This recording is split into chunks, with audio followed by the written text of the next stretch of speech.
I've been creating content on most major social media platforms for the past 5 years, and it has literally changed my life many times over. One of those times was during the 2020 COVID lockdown. My business collapsed and I had to resort to finding a job online. Many people weren't hiring except for this one marketing job that finally believed in me. And the only reason why they did was because I had an SEO blog and a YouTube channel. It was an entry-level marketing job and it was so emasculating having to downgrade my career as a 36-year-old father of two working alongside with a bunch of 20-year-olds. But I told myself this job was just temporary. I just have to write this out for a few months until my content finally takes off. To go full-time, I had to figure this thing out. I had to study it. I had to buy courses. I had to get mentorship. The one tutorial video became another. One course and mentorship turned into 5. One camera gear turned into many accessories that I just simply have to have. I called it research, but in reality, I was hiding from showing up online. Then on one day at that job, I sat in for another performance review. Same room, same chair, same boss, same salary. 2 years have gone with a blink of an eye. And that's when it hit me. I really need to stop living my life on autopilot and finally take the wheel. That realization was the kick in the butt I actually need to stop posting content more regularly. Because I know it was my only way out. What am I going to do? Climb the corporate ladder in this shitty job? So I posted aggressively for the next couple of months. I had no real strategy. I was growing a YouTube channel. I had a Twitter account. I was growing my LinkedIn. I had a TikTok account as well. Instagram, Facebook, you name it. Pretty much all the major social media platforms I pretty much tried. It was a classic case of throwing spaghetti on the wall and seeing what sticks. Until one day, a HR person from another company saw one of my posts. I think it was a case study or something. And through reading that, they thought that, hey, I think this guy could be a good fit for our head of content position. So I had an interview and I actually got the job. And the pay was so much higher than what I had previously made before. Now, the lesson in this story is the moment I stopped consuming and started creating, my life changed. Not overnight, but it was enough to remind me that I was still in control. Because when you create, you contribute, and when you contribute, you grow. And when you grow, life starts moving again. So if you also want to start creating content, but you find it really hard with all sorts of excuses that you give to yourself, I'm going to share with you some practical methods to help overcome some common mental blocks for beginners who are starting content. The most common thing is that a lot of you start to watch content about how to make content, then you start to realize that, oh my God, it's this whole spectrum of thing I got to do, then you become overwhelmed. So in your mind, you've already had this picture that creating content is hard, it's tedious, it's a lot of work, it's a chore.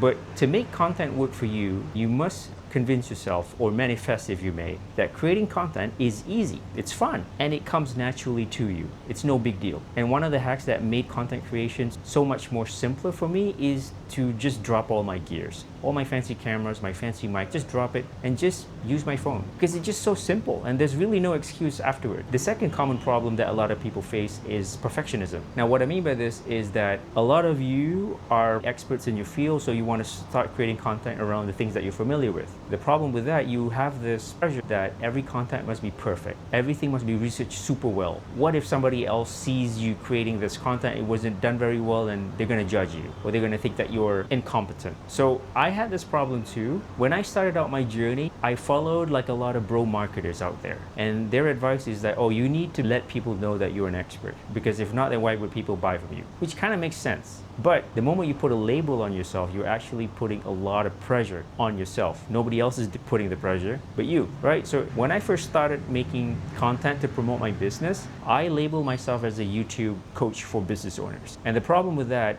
is it didn't feel aligned with me. And I felt quite embarrassed because I'm also in the stage of trying to figure YouTube out. So how can I be a coach where I'm still trying to figure some stuff out? And whenever I post a video and most of them flop, and then people are gonna see this and I feel like a giant fraud. So then I watched this video by Vanessa Lau where she mentioned something about personal branding mistakes that she used to do. And one of it is to remove the label. Your branding is the transformational journey that you're trying to achieve in your life. So for example, for me, instead of saying I'm a YouTube business coach, I am an ex-engineer. I don't want to work 9 to 5. I'm trying the solopreneur thing out. YouTube is the platform of choice. And the reason I'm doing all this is so I can spend more time at home with my kids. Boom. You see how clear and cool that is? And I don't have this pressure that I gotta be perfect all the time, because I'm not a YouTube business coach. I'm just some guy. I'm trying to do this thing. I'm in this journey, and whoever else feels that they resonate with the message, they want to join my movement. They go into my funnel, they go into my school community, they buy my stuff, and everything just feels more natural. Tip number 3, pick a format that works. So there's all sorts of content out there, and you gotta understand that you can't be everywhere. You gotta pick one, maximum 2. You gotta pick something that you are genuinely interested in. If you don't like to be on video, then maybe you shouldn't be on video. Or if you're really good at video, you don't like writing, then maybe you shouldn't be writing. A good way to know this is that in your free time, where do you hang out? Do you always hang out on Threads, or on Facebook, on YouTube, or on Twitter, whatever platform you're constantly, because it's fun to you? That could be the platform of your choice to start, because it just feels natural. So at this stage, you don't need a strategy. You don't need fancy gears. You just need your smartphone. You just need to stop waiting for the perfect time. It will never come. You simply just start sharing what you're learning, what you've accomplished, what you've lost, and what you're passionate about. Then content becomes super easy and no more pressure. Trust me, when you post content, genuinely, the right people will find you. And those right people will be the best clients you want to work with. You may still don't want to post any content, but know this, if you don't post any content, none of these opportunities